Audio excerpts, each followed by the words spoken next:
Kita ketahui bahwa sekarang banyak tawaran-tawaran tentang perumahan dan properti syariah, ya. Sejauh mana pandangan Ustadz ya terkait properti syariah ini, ya.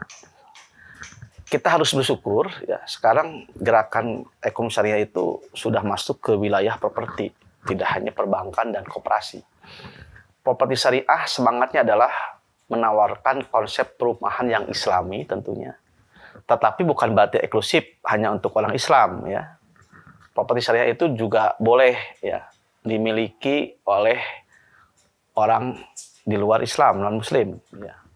Dan konsep utama dari properti syariah adalah konsep kepemilikan penuh, di mana transaksi basisnya adalah jual beli. Dan uniknya properti syariah itu adalah properti yang tidak melibatkan lembaga keuangan. Bahkan bukan hanya bank konvensional, bank yang berbasiskan bunga, termasuk lembaga keuangan syariah pun tidak dilibatkan. Mereka mengklaim bahwa properti syariah itu adalah properti yang fair, ya, yang memudahkan, tidak ada BI checking, tidak ada denda, dan tidak ada sita. Ini sering dikampanyekan oleh perusahaan yang menawarkan properti syariah. Tidak ada BI checking, tidak ada denda, dan tidak ada sita. Nah, saya telusuri ternyata memang akadnya adalah langsung. Si perusahaan properti berhadapan langsung dengan konsumen. Maka terjadilah transaksi jual beli. Bisa jual beli istisna, ya. Jadi pemesanan bisa jadi DP dulu, ya, seperti biasa. Lalu setelah rumah itu dibangun selesai, maka terjadi akad.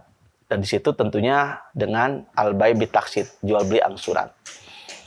Karena tidak melibatkan perbankan, ya, maka otomatis di sini ada problem. Jadi problemnya sebenarnya bukan di akadnya. Jadi akadnya sudah menggunakan akad syariah. Tapi problemnya adalah ketika para konsumen, mereka harus benar-benar konsumen yang baik, konsumen yang tertib, yang jujur, ya. Ketika bermasalah, disitulah muncul problemnya.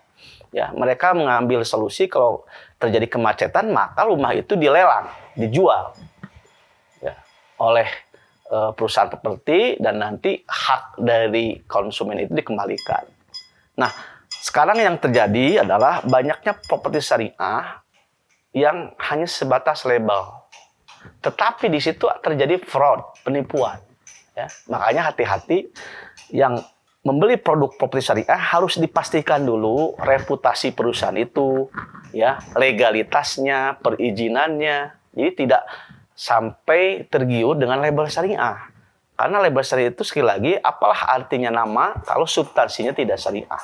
Dalam muamalah, para ulama menganjurkan kita dari sisi ma'ani dan maqasid, substansi dari akad itu.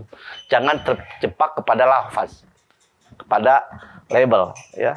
Jadi properti syariah ini kalau jujur, amanah, dan legal, dan bagus pelayanannya, dan mereka tidak memberikan sesuatu yang sifatnya kepalsuan, penipuan, tentu ini baik, solusi bagi semua. Jadi properti syariah ini di mana akadnya syariah, mereka tidak melibatkan perbankan, tidak ada denda, tidak ada sita dan sebagainya, itu justru kelebihan dari properti syariah. Tapi satu sisi proses bisnisnya harus jelas, legalitasnya harus aman. Wajar kalau ada misalkan perusahaan properti syariah dipolisikan karena mereka menipu. Oleh karena itu jangan dirusak label properti syariah oleh para pengembang, para pengusaha yang tidak memenuhi kewajibannya atau tidak mengikuti peraturan, baik prinsip peraturan positifnya maupun peraturan prinsip syariah. Mudah-mudahan properti syariah menjadi solusi bagi kita, bagi umat Islam, dan jangan sampai properti syariah ini hanya jadi label, tapi isinya adalah penipuan. Sekian, terima kasih. Assalamualaikum warahmatullahi wabarakatuh.